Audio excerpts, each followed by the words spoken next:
3 cangkir di meja taman. Sore itu, langit Berkshire menumpahkan cahaya keemasan di halaman Cavendish Manor. Burung camar terbang rendah di atas danau kecil di belakang rumah megah itu, sementara jam di ruang duduk berdentang 6 kali, tanda pesta teh telah dimulai. Lady Eleanor Cavendish duduk di kursi rotan, bergaun krem dengan rendah halus di kerahnya. Di hadapannya terletak 3 cangkir teh porselen, setiap satu dengan pola bunga mawar berbeda. Di sisi lain meja, duduk suaminya, Lord Henry, tampak gelisah di balik senyum sopan.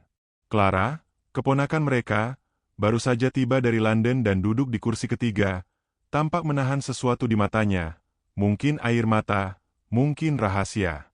Butler Jameson datang membawa teko kedua. "Madam, teh Earl Grey seperti biasa." Lady Eleanor mengangguk. "Dan tambahkan setetes madu, Jameson. Aku benci rasa pahit."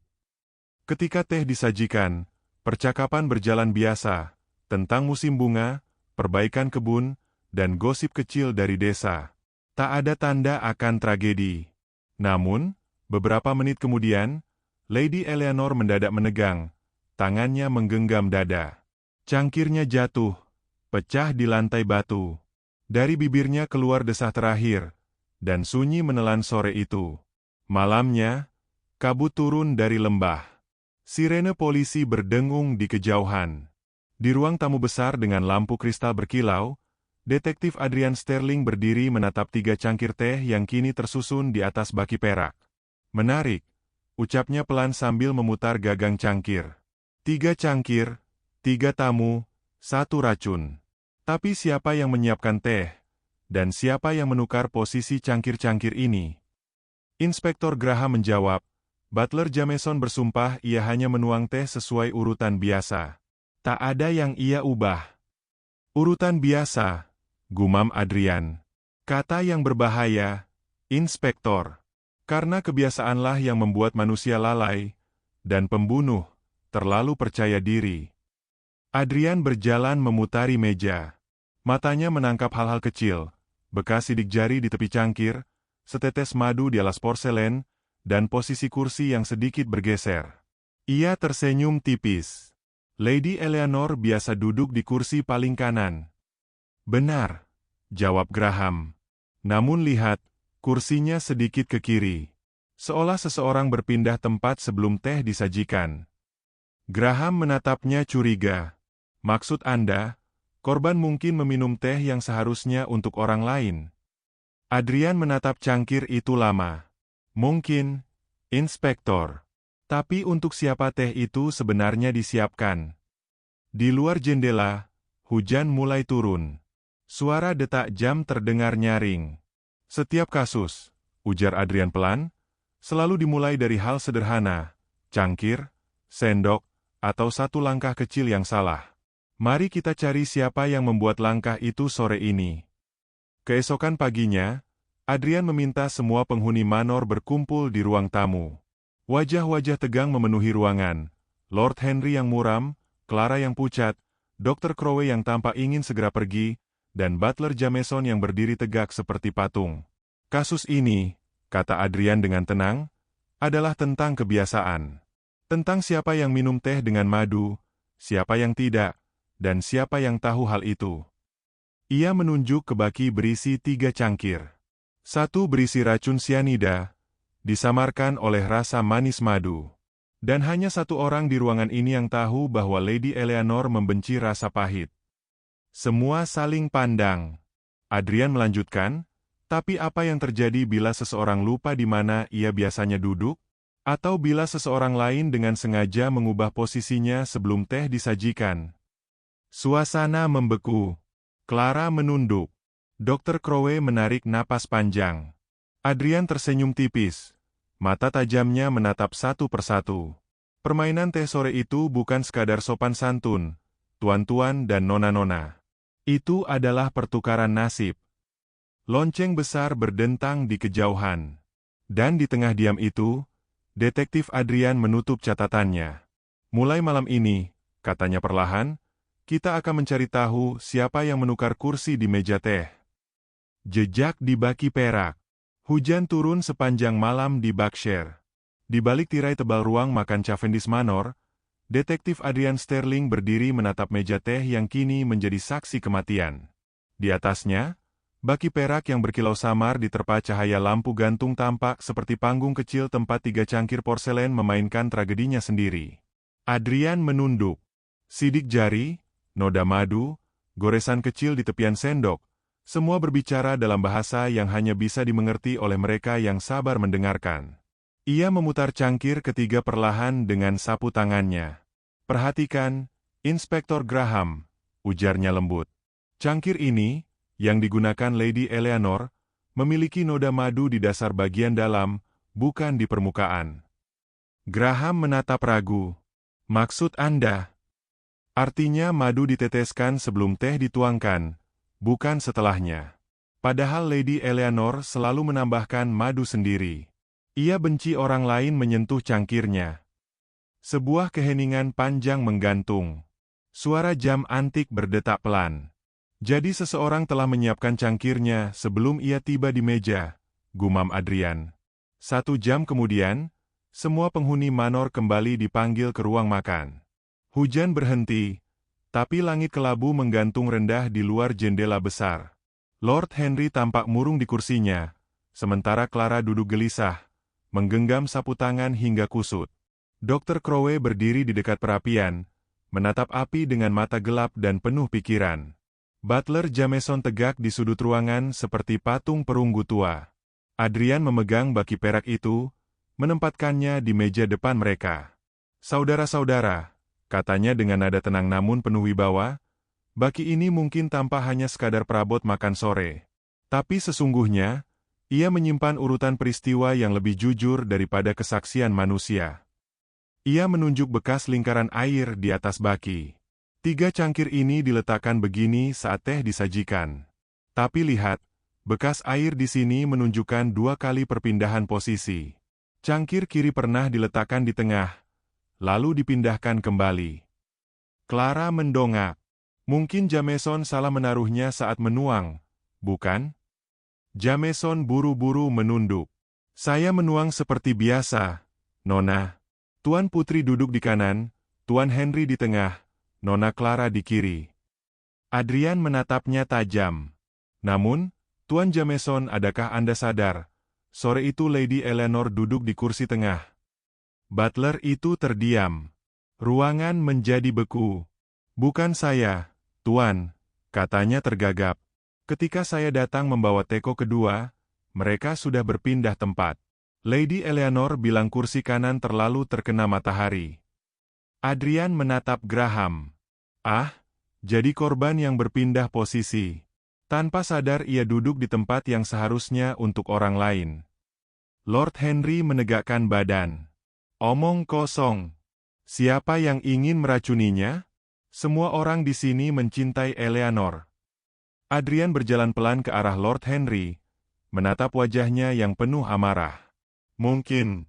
Tapi cinta tidak selalu menghalangi seseorang dari keputusasaan, Lord Cavendish. Terutama bila ada tekanan keuangan." Lord Henry terdiam, bibirnya menegang. Adrian menambahkan, "Saya menemukan catatan utang Anda di laci sebelah kanan ruang kerja. Tertanggal seminggu sebelum pesta teh." Graham melangkah maju. "Anda menuduh Lord Henry?" "Belum, Inspektor," jawab Adrian tenang. "Saya hanya menyingkap bahwa setiap orang di rumah ini memiliki alasan untuk memindahkan cangkir itu." Ia menatap satu persatu wajah mereka. Lord Henry membutuhkan warisan istrinya. Dr. Crowe memiliki kebencian lama karena dipecat dari Yayasan Amal Keluarga Cavendish. Dan Nona Clara baru saja mengetahui bahwa ia bukan ahli waris utama. Clara menegakkan wajahnya, air mata berkilat. "Anda tidak tahu apapun tentang saya, Tuan Sterling." "Sebaliknya," ujar Adrian lembut, "saya tahu Anda menulis surat malam sebelum pesta. Surat itu, sayangnya, dibakar separuh, tapi tinta di sisa kertas menunjukkan tulisan kata, 'Ampunilah saya.' Apakah Anda ingin menjelaskan?" Clara menunduk, tak mampu menjawab. Malam kembali turun. Setelah semua orang bubar, Adrian tetap berdiri di ruang makan, menatap baki perak itu sekali lagi. Ia mengambil senter kecil, memantulkan cahaya pada permukaannya. Dan di sana, samar tapi jelas, terlihat bekas sidik jari yang membentuk pola setengah lingkaran di dekat tepi cangkir tengah. Sidik jari dengan bentuk unik, ujung jempol dengan luka kecil yang baru sembuh. Adrian terdiam lama, senyum tipis muncul di wajahnya. Begitu rupanya jejak di baki ini bukan hanya bekas teh, bisiknya. Tapi bekas seseorang yang tak bisa menahan rasa bersalahnya sendiri. Ia menutup catatannya, menatap langit gelap di luar jendela Cavendish Manor. Besok pagi, ucapnya lirih, aku akan meminta Dr. Crowe menunjukkan tangannya. Jika tebakan ini benar, luka kecil itu akan berbicara lebih jujur daripada kata-kata. Lampu meredup. Di kejauhan, lonceng gereja berdentang, 3 kali. 3 cangkir. 3 motif. Satu rahasia yang semakin jelas di permukaan perak. Rahasia di balik surat wasiat. Pagi berikutnya menyapa Cavendish Manor dengan kabut putih yang masih menggantung di halaman. Aroma tanah basah bercampur wangi teh hangat memenuhi udara. Namun kali ini, teh bukan lagi simbol kenyamanan, melainkan pengingat akan racun yang menelan nyawa Lady Eleanor. Detektif Adrian Sterling berdiri di ruang kerja besar milik Lord Henry Cavendish. Di atas meja kayu ek yang gelap tergeletak tumpukan dokumen, surat-surat keuangan, catatan yayasan amal, dan di antara mereka satu map kosong dengan tulisan tangan halus, Will to be signet, Oktober 9 TH. Adrian menatap map itu lama. Tertanggal sehari sebelum kematian, gumamnya. Inspektor Graham, yang berdiri di sisi pintu, menyilangkan tangan. Surat wasiat? Tapi pengacara keluarga bilang belum sempat ditandatangani. Adrian mengangguk pelan. Mungkin sudah. Tapi seseorang berusaha menghapus jejaknya. Ia membuka laci meja. Di dalamnya, hanya setumpuk kertas robek, setengah terbakar. Dengan hati-hati Adrian menarik satu lembar kecil yang selamat dari api. Di atasnya tertulis tinta biru kabur, Yayasan Crowe Memorial Fund. Menarik, ucap Adrian. Lady Eleanor berniat mewariskan sebagian besar hartanya kepada yayasan amal yang dulu dikelola oleh Dr. Samuel Crowe. Inspektor Graham menatap curiga. Jadi dokter itu kembali dalam daftar tersangka? Tidak pernah keluar darinya, Inspektor, jawab Adrian dingin. Ia mungkin punya alasan lebih dari sekadar kebencian lama. Menjelang siang, Adrian memanggil semua penghuni manor ke ruang baca, ruangan dengan jendela besar menghadap taman mawar yang kini muram di bawah langit kelabu. Lord Henry masuk dengan langkah berat. Dr. Crowe menyusul, mengenakan sarung tangan kulit hitam. Clara duduk di sofa panjang, memegang cangkir teh, kali ini, tanpa sentuhan madu. Adrian berdiri di dekat perapian. Di tangannya, secari kertas gosong. Saya menemukan potongan dokumen ini di laci meja kerja Lady Eleanor. Surat wasiat baru. Ia berencana mengubah pembagian warisan secara signifikan, menggugurkan nama keponakannya, Nona Clara, dan sebagian besar aset akan dialihkan ke Yayasan Amal Dr. Crowe. Clara terperanjat. Itu tidak benar. Bibi tak pernah mengatakan. Adrian memotongnya lembut. Mungkin ia belum sempat. Namun, pengacara keluarga telah mengonfirmasi janji pertemuan hari berikutnya. Lord Henry mengetuk tongkatnya di lantai. Dan bagaimana hal itu menjelaskan kematiannya, Tuan Sterling? Justru sebaliknya, My Lord. Adrian menatapnya tajam. Surat wasiat ini adalah kunci. Bukan hanya motif, tetapi alasan seseorang harus bertindak cepat sebelum tanda tangan itu resmi. Dr. Crowe menghela napas berat. Anda menuduh saya ingin membunuhnya agar warisan itu sah? Tidak, ujar Adrian pelan. Saya menuduh seseorang ingin menghentikan wasiat itu agar tidak pernah berlaku. Ia berjalan mendekati dokter. Tunjukkan tangan Anda, Dr. Crowe. Ragu sejenak, dokter itu melepas sarung tangannya. Di bawahnya, luka kecil di ibu jari masih memerah. Adrian mendekat. Bekas sayatan halus, seperti terkena tepi logam sendok perak. Dr. Crowe menelan ludah. Saya terluka saat menyiapkan obat di laboratorium. Adrian tersenyum samar. Atau saat meneteskan racun sianida cair dari pipet kecil ke dalam madu di ruang teh. Semua terdiam. Hanya suara api di perapian yang berderak. Tapi, lanjut Adrian, Anda bukan pembunuhnya. Setidaknya, bukan yang memasukkan racun ke cangkir korban. Tatapan semua orang terkejut. Graham mendekat. Apa maksud Anda? Racun itu terlalu banyak untuk dosis medis. Dokter mungkin memiliki akses, tapi tidak alasan untuk membunuh. Justru seseorang ingin membuatnya terlihat bersalah. Adrian membuka map lain di tangannya. Surat perbankan dari London. Lord Henry, katanya pelan, Anda memiliki utang besar. Jika Lady Eleanor menandatangani wasiat baru, Anda kehilangan segalanya. Lord Henry berdiri, wajahnya pucat. Itu fitnah. Benar. Tapi bukan Anda yang mencampur racun. Anda terlalu bangga untuk melakukannya sendiri. Ia memandang ke arah Clara. Gadis itu menggigil di kursinya. Clara, Anda tahu tentang perubahan wasiat ini, bukan? Anda menemukannya saat membantu bibi Anda di ruang kerja 2 hari sebelum pesta. Clara menatap Adrian dengan mata berkaca. Saya hanya ingin membicarakannya. Saya takut kehilangan segalanya, tapi saya tidak pernah bermaksud membunuh. Adrian menyelesaikan kalimatnya dengan lembut. Saya percaya Anda. Tapi Anda membuat kesalahan besar. Anda menulis surat kepada Dr. Crowe malam itu, meminta agar ia memohon pada bibi Anda untuk menunda tanda tangan wasiat. Surat itu tidak pernah dikirim. Dan seseorang menemukannya sebelum Anda sempat membakar seluruhnya. Clara terisak. Bibi Eleanor melihat saya membaca surat itu. Kami bertengkar.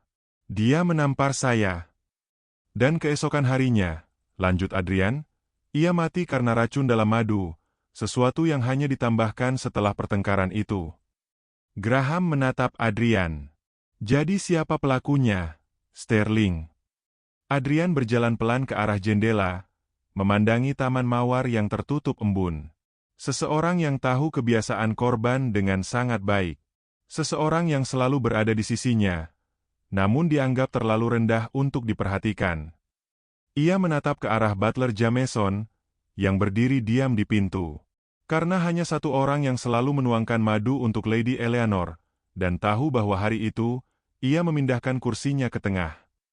Jameson menatap Adrian dengan mata kosong. Di tangannya, baki perak yang telah dipoles kembali. Kadang, Tuan Sterling, katanya pelan, kesetiaan hanyalah kata yang dipakai para bangsawan ketika mereka lupa siapa yang membesarkan mereka. Adrian menatapnya dalam diam. Benar, katanya akhirnya. Dan sekarang, permainan kesetiaan itu akan kita selesaikan. Suasana manor menjadi tegang. Malam itu, Adrian menulis catatan kecil di buku kulitnya. Motif, kesempatan, dan kebiasaan, 3 elemen racun paling halus dalam kehidupan manusia. Esok, saya akan membuktikan bahwa kematian Lady Eleanor bukanlah kejahatan yang direncanakan dengan dingin, melainkan akibat dari cinta yang menuntut terlalu banyak pengabdian. Ia menutup bukunya, menatap baki perak di meja. Jejak madu sudah dibersihkan, namun kebenaran, seperti pantulan cahaya di permukaannya, perlahan mulai muncul kembali. Nada dari piano forte. Sore itu, hujan berhenti di Berkshire. Dari balik jendela besar Cavendish Manor, matahari mencoba menembus awan kelabu, memantulkan cahaya lembut ke lantai marmer. Detektif Adrian Sterling duduk di ruang musik keluarga, tempat Lady Eleanor biasa bermain setiap sore sebelum pesta teh dimulai. Ruang itu berbau lilin dan mawar kering. Sebuah pianoforte antik berdiri di tengah ruangan, dengan lembar partitur masih terbuka pada halaman lagu, Sonata in F minor. Di atasnya, sebuah cangkir teh kosong berdiri diam, tak tersentuh, berdebu tipis. Adrian memandang alat musik itu lama, jemarinya menyentuh tuts dengan hati-hati. Suara nada lembut terdengar, seperti bisikan dari masa lalu. Lady Eleanor selalu bermain selama 10 menit sebelum teh disajikan, katanya perlahan kepada Inspektur Graham, yang berdiri di ambang pintu. Lagu ini, selalu yang sama. Ya, jawab Graham. Menurut Butler Jameson, ia memainkannya setiap sore, tepat sebelum bel teh berbunyi. Adrian mengangguk, matanya berpikir cepat. Dan sore sebelum kematiannya, ia juga bermain. Benar. Clara mendengarnya dari kamar atas. Adrian berjalan memutari pianoforte, memperhatikan lekuk debu di sekitarnya. Ada satu hal aneh. Di sisi kanan piano, terdapat jejak lingkaran kecil, bekas cangkir teh, namun sedikit lebih tua dari bekas di meja taman. Seolah-olah Lady Eleanor pernah menaruh teh di sini sebelum pergi keluar. Ia berlutut, menyentuh noda itu dengan sapu tangannya, lalu menatap Graham. Racun itu tak mungkin dimasukkan di meja taman, katanya pelan. Teh itu sudah tercampur sejak masih di ruangan ini. Graham mengernyit. Tapi siapa yang ada di sini sebelum pesta teh? Siapapun yang biasa menyiapkan piano, menyalakan lilin, dan membawa cangkir untuk sang lady. Butler Jameson. Adrian memanggil Jameson ke ruang musik. Lelaki tua itu datang dengan langkah kaku, kepalanya sedikit menunduk. Jameson, Anda sudah bekerja di rumah ini selama 20 tahun. Anda tahu semua kebiasaan Lady Eleanor. Tentu, Tuan Sterling. Saya mengatur jadwalnya, bahkan waktu ia harus bermain piano. Dan Anda juga tahu ia selalu membawa teh ke ruangan ini sebelum ke taman. Jameson terdiam sejenak. Ya, Tuan. Ia mengatakan teh membantu menenangkan tangan sebelum bermain. Adrian memandangi pianoforte itu. Jadi, sore itu, Anda menyiapkan teh di sini lebih dulu. Benar. Dan Anda menambahkan madu, seperti biasa. Jameson menelan ludah. Ya, seperti yang ia suka. Namun kali ini, ujar Adrian, ia tak menyesapnya. Jameson menatap tajam. Apa maksud Anda? Adrian menunduk, menunjuk pada debu halus di cangkir yang masih di atas piano. Karena ia pergi tergesa-gesa sebelum sempat meminumnya. Mungkin Lord Henry memanggilnya, atau ia mendengar Clara di taman. Cangkir itu tertinggal, dan Anda membawanya kembali ke meja teh. Sebuah keheningan menggantung di udara. Suara hujan tipis terdengar lagi di luar. Adrian menatap Jameson dalam-dalam. Racun itu sudah ada dalam cangkir sejak di sini, bukan? Jameson menunduk. Kedua tangannya bergetar. Saya tidak bermaksud membunuhnya, Tuan. Saya hanya ingin ia merasa lemah, agar mau mendengarkan saya. Graham terbelalak. Anda mencampur racun. Bukan racun, seru Jameson. Obat tidur, milik Dr. Crowley. Saya ingin Lady Eleanor beristirahat. Ia terlalu keras pada semua orang, terutama pada Nona Clara. Saya pikir, jika ia pingsan sebentar, semua akan tenang. Adrian mendekat, suaranya tetap lembut tapi tegas. Tapi dosisnya berubah. Jameson. Karena seseorang menukar botol itu di dapur. Jameson menatapnya, bingung. Menukar botol itu. Ya, Adrian menjawab, seseorang tahu niat Anda dan memanfaatkannya. Racun sianida disamarkan dalam botol obat yang sama. Jameson terhuyung ke belakang. Tuhan, saya hanya ingin menolong. Adrian menatapnya penuh iba. Kebaikan, Tuan Jameson, terkadang menjadi kendaraan yang sempurna bagi kejahatan untuk menyelinap tanpa disadari. Malamnya, Adrian kembali duduk di ruang musik itu. Ia memejamkan mata, membiarkan jari-jarinya memainkan nada lembut pada pianoforte. Di tengah alunan melankolis itu, ia membuka catatannya. Tangan yang berniat menolong telah menyiapkan panggung, tangan lain menukar isi botol, dan Lady Eleanor, tanpa sadar, memainkan lagu terakhirnya sebelum meneguk kematian. Ia berhenti bermain, menatap cermin di atas piano. Dalam pantulan samar, ia melihat bayangan Clara berdiri di ambang pintu, wajahnya pucat. Apakah Bibi benar-benar menderita sebelum mati? suaranya bergetar. Adrian menggeleng pelan. Tidak. Ia pergi cepat, tanpa rasa sakit. Tapi ia meninggalkan sesuatu yang lebih berat dari kematian, rahasia yang akan kita buka besok. Clara menatapnya bingung. Rahasia apa? Adrian berdiri, menutup pianonya perlahan. Rahasia tentang siapa yang menukar botol itu, dan kapan. Karena jawabannya ada dalam waktu lagu ini dimainkan. Ia menatap jarum jam tua di dinding, berhenti di pukul 16.25. Lady Eleanor selalu selesai bermain pukul 4:30. Tapi hari itu, jam berhenti 5 menit lebih awal. Sesuatu terjadi di saat lagu belum selesai. Ia menatap Graham yang berdiri di belakang. Besok, kita akan memutar kembali seluruh peristiwa. Setiap langkah, setiap teguk, setiap nada. Angin meniup tirai, membuat lembar partitur bergetar. Di pojok kertas itu tertulis dengan tinta pudar. To Clara, play the song when you are ready to forgive. Adrian menatapnya lama. Dan mungkin, katanya pelan, forgiveness itulah yang menyebabkan kematian Lady Eleanor. Bayangan di kebun mawar. Pagi itu, Cavendish Manor tampak sepi, terlalu sepi. Kabut tipis melayang di atas kebun mawar, menyelimuti kelopak bunga yang masih basah oleh embun.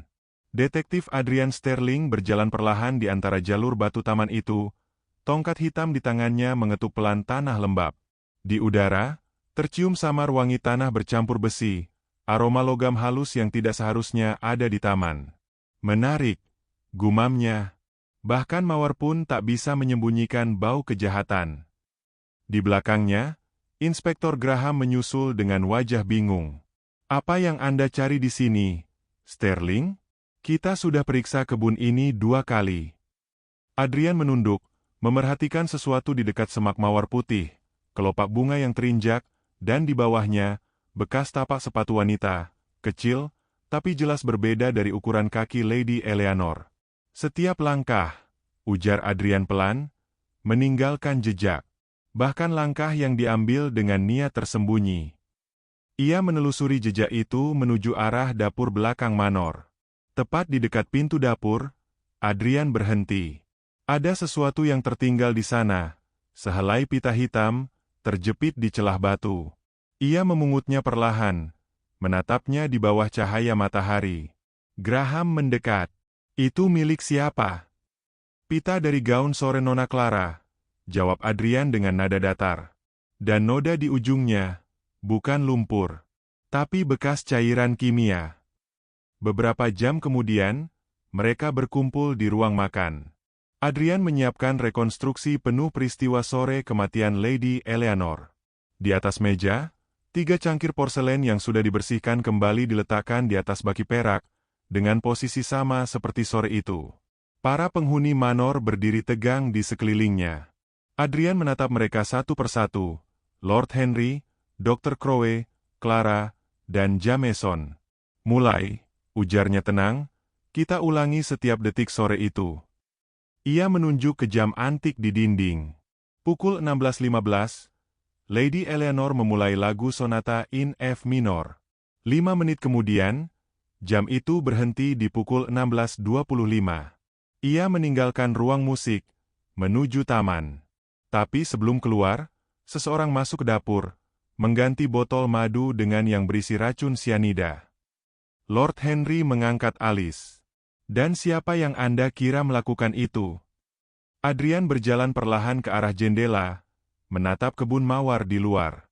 Saya tahu dari langkah-langkah di tanah, langkah yang lebih ringan dari Jameson, terlalu kecil untuk pria dewasa, tapi cukup tergesa untuk menyiratkan panik. Ia menatap Clara. Langkah seorang wanita muda yang keluar dari ruang tamu menuju dapur belakang, lalu ke kebun mawar untuk membuang sesuatu. Clara memucat. Tuan Sterling, saya memang keluar sore itu, tapi hanya untuk mencari udara segar. Adrian mengangguk pelan. Udara segar, atau untuk menenangkan diri setelah menukar isi botol di dapur. Clara menatapnya ngeri. Saya tidak tahu ada racun. Saya hanya mengganti botol madu, karena Bibi bilang yang lama sudah basi. Dan dari mana Anda tahu itu basi? Tanya Adrian cepat. Karena saya mencium aromanya di dapur pagi itu. Tidak mungkin, potong Adrian. Botol madu disimpan di lemari tinggi, terkunci. Anda tidak mungkin mencium apapun, kecuali seseorang yang memberitahu Anda. Ia berbalik menatap Dr. Crowe. Dokter, Anda yang memberitahu Clara bahwa madu itu harus diganti, bukan? Dr. Crowe terdiam, wajahnya menegang. Saya hanya bilang pada Clara bahwa Lady Eleanor terlalu banyak gula dalam teh, dan sebaiknya menggantinya dengan madu yang baru dari ruang obat, potong Adrian. Yang sebetulnya berisi larutan sianida untuk eksperimen medis Anda. Ruangan hening. Hanya detak jam yang terdengar. Clara menatap dokter itu dengan wajah terkejut dan terluka. Anda tahu itu beracun. Dr. Crowe memejamkan mata. Saya tidak tahu ia akan mencampurnya ke teh. Saya pikir ia hanya akan menyimpannya di dapur. Cukup, ujar Adrian. Anda membiarkan kebodohan seorang gadis menjadi tameng kesalahan Anda sendiri. Adrian berdiri di tengah ruangan. Pukul 16.25, Lady Eleanor meninggalkan pianonya. Jameson sudah menyiapkan teh di ruang musik. Botol madu yang salah sudah di tangan Clara, hasil nasihat dokter. Ia menaruhnya di meja, tanpa tahu bahaya yang ada di dalamnya. Ia menatap Graham. Racun itu bukan rencana pembunuhan yang sempurna. Ia adalah rantai kesalahan manusia. Graham bertanya lirih. Jadi, siapa yang paling bersalah? Adrian menatap keluar jendela, ke arah kebun mawar yang kini diterpa cahaya sore. Masing-masing dari mereka memegang satu kelopak dalam bunga kematian ini. Tapi batang durinya, yang pertama menusukkan niat, adalah Dr. Crowe. Ia menatap dokter itu dengan dingin. Anda yang memindahkan botol, Anda yang tahu bahayanya, dan Anda yang diam saat melihat hasilnya. Keheningan Anda adalah racun sesungguhnya. Dr. Crowe berdiri gemetar, menunduk dalam rasa bersalah. Saya tak bermaksud membunuhnya. Saya hanya ingin ia merasa takut, agar mau mengembalikan reputasi saya di yayasan itu. Adrian menatapnya tajam. Dan sekarang, Anda kehilangan sesuatu yang jauh lebih besar, kehormatan. Malamnya, Adrian kembali ke kebun mawar. Angin berhembus lembut, menggerakkan kelopak putih yang berguguran di kakinya. Ia berhenti di tempat di mana jejak sepatu Clara ditemukan. Dari tanah, ia mengambil satu kelopak yang sudah mengering dan menatapnya lama. Lucu, katanya perlahan, seolah berbicara pada dirinya sendiri. Bunga ini mekar di atas tanah yang disirami penyesalan manusia. Ia menuliskan sesuatu di buku kulitnya. Kebenaran tak selalu datang dari niat jahat, melainkan dari kesalahan kecil yang tak mau diakui. 3 cangkir teh, 3 tangan yang menyentuhnya, dan 1 kematian yang lahir dari ketakutan akan kehilangan cinta dan kehormatan. Suara lonceng gereja berdentang pelan dari kejauhan. Adrian menutup bukunya dan menatap langit yang mulai memerah. Namun permainan ini, ujarnya, belum berakhir. Karena masih ada satu rahasia yang belum terbuka, siapa yang memutar jam itu di ruang musik. Ia tersenyum samar, lalu berjalan menjauh dari kebun mawar, meninggalkan bayangan panjang di antara bunga yang bergetar diterpa angin. Kebenaran dalam secangkir teh. Langit Cavendish Manor pagi itu berwarna kelabu pucat. Hujan tipis turun seperti tirai lembut yang menutupi jendela ruang musik. Di sana, detektif Adrian Sterling berdiri diam di depan pianoforte yang kini tak lagi mengeluarkan suara. Tangannya menyentuh ringan permukaan kayu yang dingin, seolah mencoba merasakan gema dari lagu terakhir Lady Eleanor. Semua sudah kita temukan, kata Inspektur Graham dari ambang pintu. Dr. Crowe mengaku, Clara dibebaskan, dan kasus ini bisa kita tutup. Adrian menatap pantulan dirinya di permukaan piano yang mengilap. Kasus ini belum benar-benar selesai, Graham. Graham mengerutkan kening. Apa maksud Anda? Adrian berjalan ke arah meja teh yang masih tersisa di sudut ruangan. 3 cangkir porselen, baki perak, dan botol madu yang kini hanya setengah berisi. Ia memandangi ketiganya lama, lalu menunjuk ke jam antik di dinding. "Perhatikan jam itu," katanya tenang. "Masih berhenti di pukul 16.25. Tapi ketika saya memeriksa mekanismenya, pegasnya belum lepas. Artinya, seseorang sengaja menghentikannya." Graham menatap jam itu, lalu kembali pada Adrian. "Untuk apa seseorang menghentikan jam?" "Untuk menciptakan waktu palsu," jawab Adrian lembut. "Untuk membuat kita percaya bahwa racun dituangkan sebelum Lady Eleanor meninggalkan ruang ini. Padahal, sebaliknya. Ia sudah tahu. Mengetahui racunnya." Adrian mengangguk. Mengetahui, dan memilih untuk tetap meminumnya. Beberapa jam sebelumnya, Adrian menemukan sesuatu di kamar pribadi Lady Eleanor. Sebuah buku harian kecil, terikat pita biru, dengan halaman terakhir berisi tulisan halus namun tergesa. "Jika cinta adalah kebodohan, maka biarlah aku bodoh untuk terakhir kalinya. Agar mereka tidak saling menghancurkan. Agar rahasia Crowe tetap terkubur bersama cangkirku." Adrian menutup buku itu perlahan. Setiap huruf seperti sebuah luka yang ia pahami. Lady Eleanor mengetahui bahwa Dr. Crowe telah menciptakan racun di laboratoriumnya, dan Clara, gadis muda yang ia anggap seperti anak sendiri, hampir dijebak untuk menjadi alatnya. Malam sebelum kematiannya, Eleanor sengaja menukar botol madu, memastikan racun itu berada di cangkirnya sendiri. Keanggunan terakhir seorang wanita, gumam Adrian lirih, adalah memilih kapan ia akan hancur, dan untuk siapa. Sore itu, di depan Lord Henry, Clara, dan Graham, Adrian menguraikan temuannya. "Lady Eleanor tidak mati karena kebetulan," katanya tenang.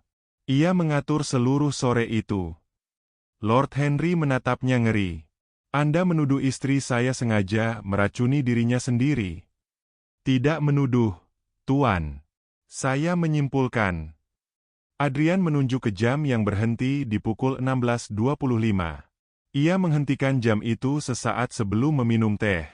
"Ia ingin kita berpikir kematian terjadi sebelum waktunya, agar Dr. Crowe tidak dicurigai terlalu cepat, dan Clara tidak dituduh salah. Ia tahu Graham dan saya akan membaca waktu sebagai kunci peristiwa."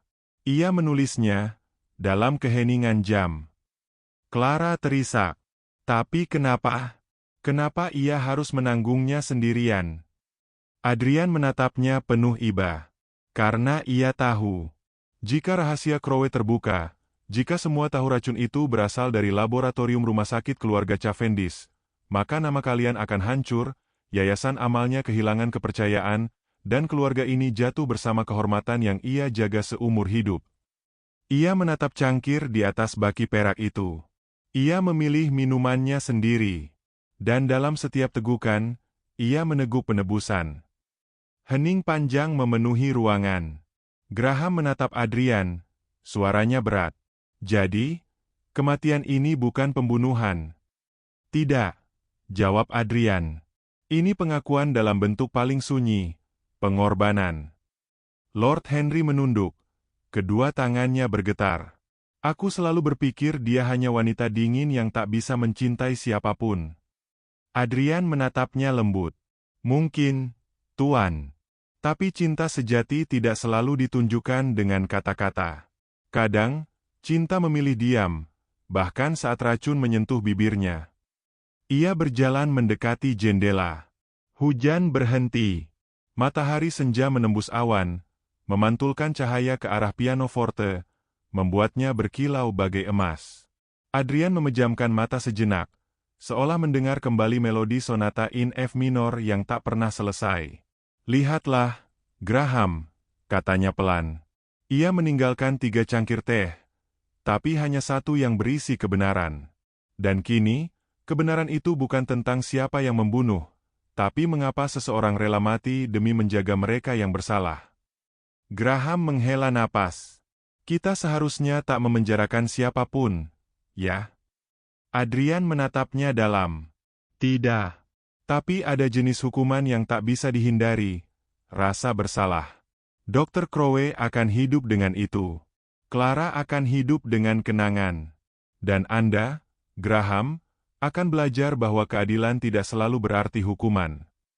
Malamnya, Adrian berjalan keluar manor. Udara segar memenuhi paru-parunya, membawa aroma teh dan mawar yang samar. Ia berhenti di taman, tempat ia pertama kali mencium bau besi di tanah. Kini, hanya wangi hujan yang tersisa. Ia membuka buku kulitnya, menulis kalimat terakhir tentang kasus itu. 3 cangkir teh. 1 berisi racun, 2 berisi penyesalan. Tapi cinta selalu berada di antara keduanya. Ia menatap langit malam yang mulai cerah. Di balik awan, bulan perlahan muncul, pucat namun indah, seperti wajah seorang wanita yang akhirnya menemukan kedamaian. Dengan langkah tenang, Adrian menutup buku catatannya dan berbalik. Tongkat hitamnya bergetar pelan di jalan berbatu.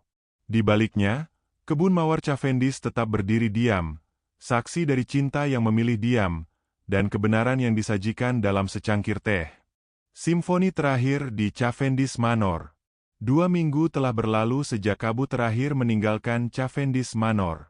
Namun di benak detektif Adrian Sterling, bayangan rumah megah itu tetap tinggal, seperti melodi yang menolak berhenti meski lagu telah usai. Kantornya di Bloomsbury terasa lebih sunyi dari biasanya. Di luar jendela, London diselimuti hujan halus, mengetuk ritmis kaca seolah meniru langkah-langkah masa lalu. Adrian duduk di meja kayu tuanya, menatap 3 cangkir teh yang kini disimpan di lemari kaca kecil di belakangnya.